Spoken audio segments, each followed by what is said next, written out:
すごい気持ちよさそうに寝てますね。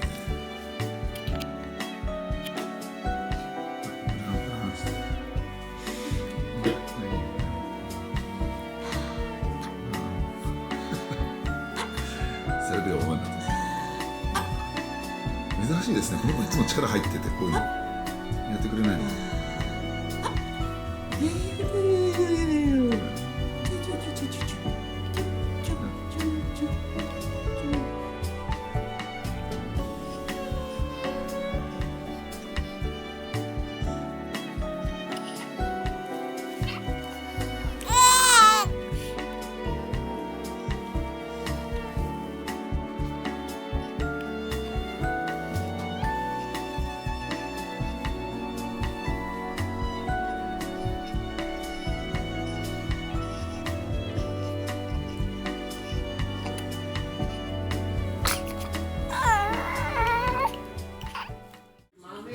そういう甘みとか、そういうフルーティーさを楽しみたいなっていうのだったら、こっちのダッチサーバーの方がより果実味を感じますよね。